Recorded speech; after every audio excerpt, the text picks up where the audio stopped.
on the program. Mark, thanks so much for joining us, man. I know you're a very busy guy. Been a huge fan of yours for a long time. Thanks so much for your time today. Hi, Jay. Yeah, no problem. Thanks for having me on. Yeah, man. And listen, it's we've had no shortage of discussions when it comes to Manchester United and the guy running it there with Ten Hag, and now we see Ruben Amorim in the job that he's doing. We're dealing with that now with the Glazers' other team, with the offensive coordinator with Liam Cohen. But something that, and I read everything that you put out there, and every time you're on like a podcast, but something that really caught my ear was something that you said recently about how the Tampa Bay Buccaneers never host. We never see Manchester United here in the Tampa Bay area. I remember this year over at Raymond James Stadium, it was West Ham and Crystal Palace, which was it was cool, but I thought it would just be a great thing. You want to grow the game here in the States, like bring Kobe Manu over here, bring Garnacho, bring Rashford. Well, not Rashford now, but bring those names over here that would help grow the game, because Tampa is a pretty strong hub when it comes to soccer. Just if you can, just elaborate on the things that you've heard as far as why don't we see United here in the Bay Area? So, as you guys will know, the Glazers have owned Man United since 2005. So 20 years this May, I think it is. So 20 years they've owned Man United. And during that time, I mean, I've been to the States several times with United on pre-season tours, and they've been to West Coast, East Coast. They've been to Texas. I've been all over the States with United, but they've never been to Tampa. And I thought it was unusual. Obviously Liverpool go to Boston with FSG. Arsenal have been wherever the Kroenkes have taken them with their team. So obviously you're right. It's unusual that the Glazers have used United so much to boost their commercial revenue. You would have thought that they would have taken to Tampa and really tried to cash in on the market in Florida, because obviously it's a huge state. We know that there's lots of teams in Florida right now. Inter Miami's been a huge success with Messi. So they clearly know the market in Florida is a big football market, but United have never been to Tampa. So I spoke to someone at the club quite recently, and I said, look, why did they not go to Tampa? And what I was told was that it was made pretty clear that whenever this was raised in planning for pre-season tours or anything like that, that they wouldn't be going to Tampa. And it was like, why? Well, and it was put to these people that the Glazers made it clear to the club. Listen, I'm not saying Joe Glazer told whoever the manager was at the time, but the message was that the Glazers don't want to take United to Tampa because they've got a great training facility. In particular, the players at United would see that and think, why don't we have that in Manchester? Why is our training facility not been updated pretty much since 1999 when they moved in? It's had a couple of upgrades, but not really had much love. Now, I know there are kind of nuances in the ownership situation in the US in terms of how things are built. The stadiums are built, and often public money is used to build the stadiums, training ground. I understand that, but the point being made was that the Man United players who play for one of the most income revenue generating clubs in the world would have been unhappy at the superior quality facilities at Tampa that they have compared to Man United. So they've not been to Tampa or anywhere close to Tampa. I don't even think they've been to Florida, to be honest. Right. Yeah, you're right, because I would definitely have traveled to go see them. And when the whole thing with the European Super League came out, I was on air at the time, and it was at such a honey spot that there wasn't really anything going else on in sports. So I was able to really dive into that whole thing and saying, I compared it to college football. Imagine if these two teams joined up with this two team in a conference and got together. That was like United and Liverpool joining up with Madrid and Barcelona and saying, hey, we're going to do our own thing. But Mark, I was at Old Trafford for a couple of games last year, the first two games after Sir Bobby Charlton passed away. And me and my girlfriend went, and she walked up and she even gave the look like, this is amazing because of the history, but it's not amazing because it's not like world-class facilities. And you're right, Mark, you're spot on, because not only do the Buccaneers have an incredible facility, but they just built an indoor practice facility when there's inclement weather. And I always thought it was very unique as far as the relationship, the opposition fans chanting USA because of the Glazers. I don't know if it's ever going to change. Like, we were a little nervous, like on the train, letting people know that we were from the States. But I mean, I don't think that'll ever change. Even now with Jim Ratcliffe there, people don't look at the Glazers very fondly over there. And I don't think it'll ever change. Do you agree with that sentiment? Yeah, it's pretty good that you didn't turn it with a kind of half and half Man United Tampa Bay book scarf. That wouldn't have been a wise move. Look, it all dates back to the way that the club was bought by the Glazers. So prior to 2005, United were a publicly owned company. Anyone could buy it. There were shares listed on the stock exchange, but they were the biggest and best football club in the world. They had no debt whatsoever, and the Glazers bought the club by borrowing against the ground. So automatically overnight, United were plunged into debt to about £700 million in debt. So having been debt free overnight, it was so basically it's hard to the best way to describe it is Man United are paying for the privilege of having the Glazers the owners. So the Glazers invested £200 million of their own money, and they borrowed the other £500 million. So over the years, that has obviously been paid back, and I think a lot of the siblings earned maybe £1 billion or close to £1 billion each if they'd sold the club outright last year. So the profit they've made on United is huge, and they haven't invested a penny into the team. They've taken money out in terms of dividends and consultancy fees. The figures I've seen over the years, they've taken over £1 billion out, and what makes that even more difficult for Man United fans to accept is that across the road at Man City, Sheikh Mansour's put maybe £2 billion in. So United have had that issue. They've had this kind of the drag of having the Glazers owners, because the biggest and best football club in the world has basically been used by the Glazers as an ATM machine, a cash machine, just to draw down the money. And I don't know if this is right. I don't know if the Glazers have used the United money to help fund the books. I'm not sure it is right. I think it's a different kind of funding stream, but still, that is the accusation. And for United fans, they can say, well, we see no evidence that they're putting the money into Manchester United. So that's why they're so unpopular, which is why, you might see a little bit of a link between, the Red Sox and Liverpool, or, the LA Rams and Arsenal. You might see a bit of a crossover. And even behind the scenes at United, I've been told that, at those clubs at Liverpool and at Arsenal, there is a crossover between the management teams and all the clubs that are in that group. There's absolutely no commercial tie-ups or crossover between United and the Bucks, because in many ways the Bucks are toxic to any Man United fan. They are the Glazers. So I don't quite know what the Bucks fans think about the Glazers. I don't like to think about Man United, but certainly in Manchester, well, unless you're a Man City fan, there's no popularity for the Glazers. Yeah, I was very fortunate to have Rebecca Lowe on a couple of years ago, and we had a conversation, Mark, and she was like, Jay, I don't understand about the Bucks and the relationship with the Glazers, because here it's kind of like, hey, as long as they win a Super Bowl, they don't really care. And they look at it, and I think, even for even more of an amateur view of it, of what do you mean they don't spend money? They signed, player X, player, signed Ugarte, signed all these different guys in the last couple of years. What do you say to those people that say, hey, they have money to buy players? It's not like they can't buy players. Is that a different, and excuse me for my naivete about it, but, is that just a different revenue stream altogether where, yeah, they're in debt, they're taking out dividends, but they're still buying players? Like, how does that whole thing kind of work out? Yeah, so the money that Man United generate, either through tickets at the stadium on match day or through television money. So the TV deal with the Premier League is obviously huge. They make money off that. And in the good old days when they were winning Premier Leagues and doing really well in the Champions League, they would get prize money and do well. Big. That was a big earner.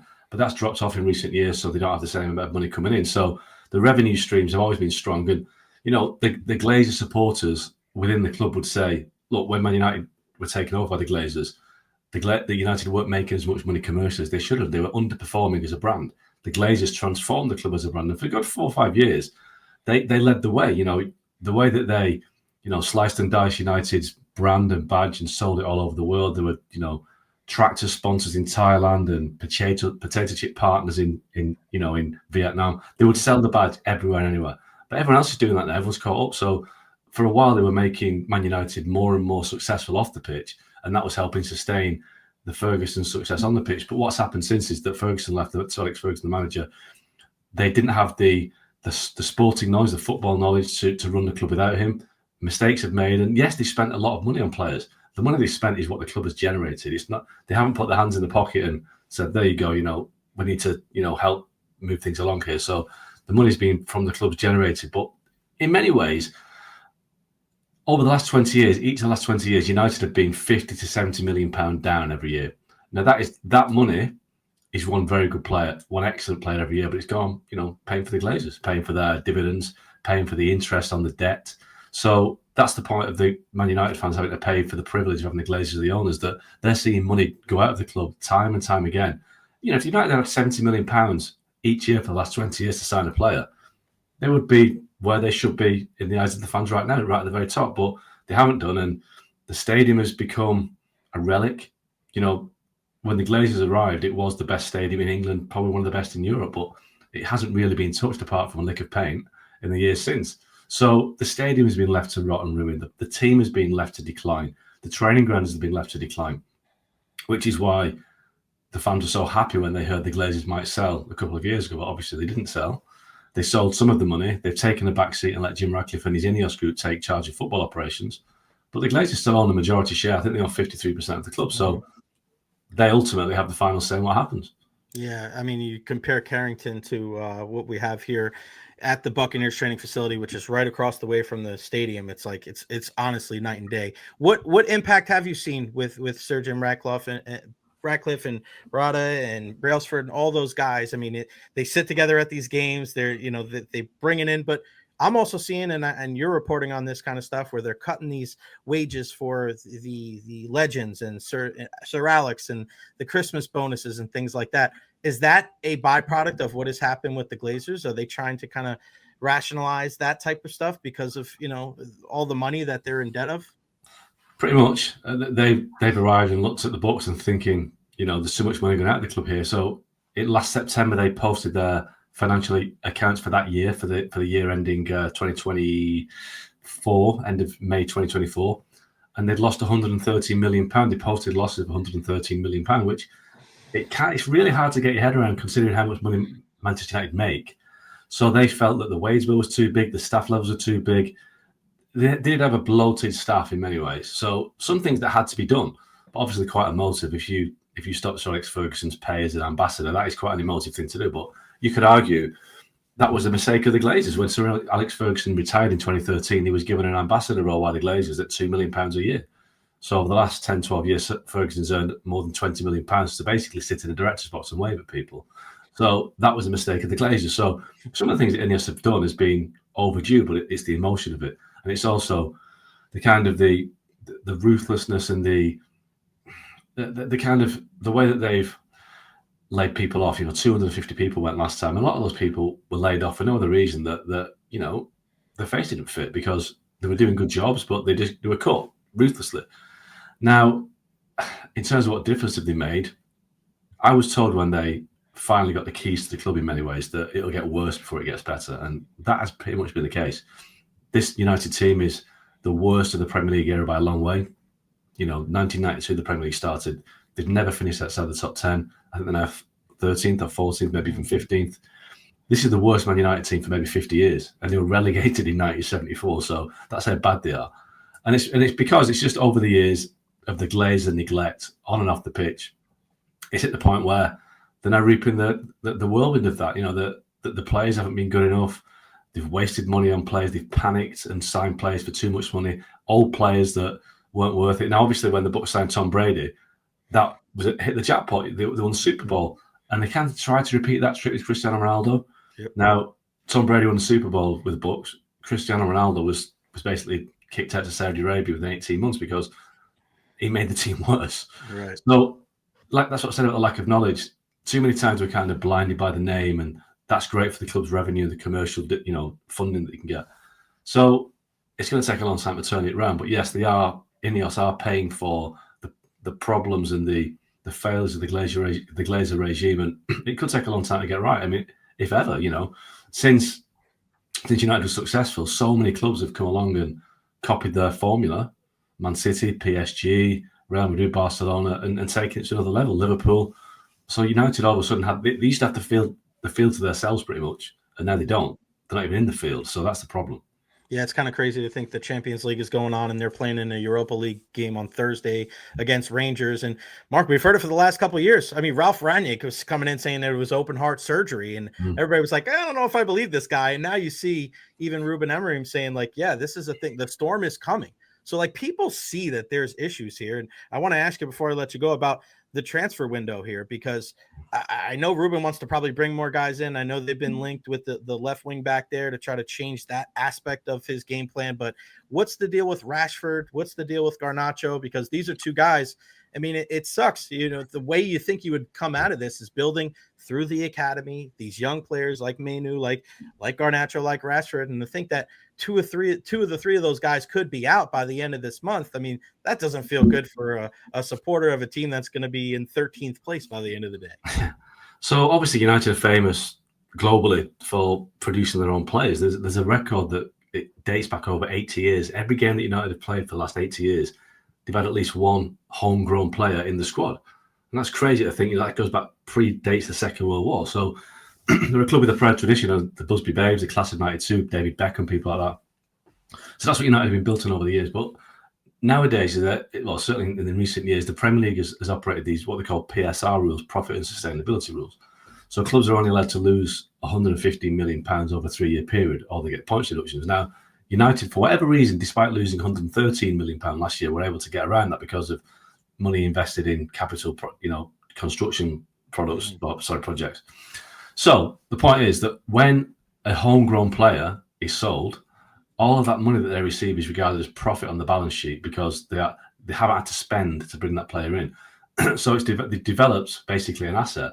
So if Garnacho is sold for £40 million this month, that £40 million goes straight into the pot to spend. They can spend that without any penalty. If they sold, for instance, Casemiro, because they signed Casemiro from Real Madrid, any money they get from him would have to be kind of put on the balance sheet and worked it off against how much he's owed to Real Madrid and all this. So that's why selling homegrown players is such a big deal. Why Chelsea have done it over the last year. Why Man City have done it with Cole Palmer, players like that. Yeah. The money that comes in is basically free money to spend. So if Garnacho goes for £40 million, that would enable United to go out straight away and sign maybe 2 players, a defender and a forward, perhaps. And that is absolutely massive right now. The calculation is, do they wait 2 or 3 years for Garnacho to realise his potential and become a world beater?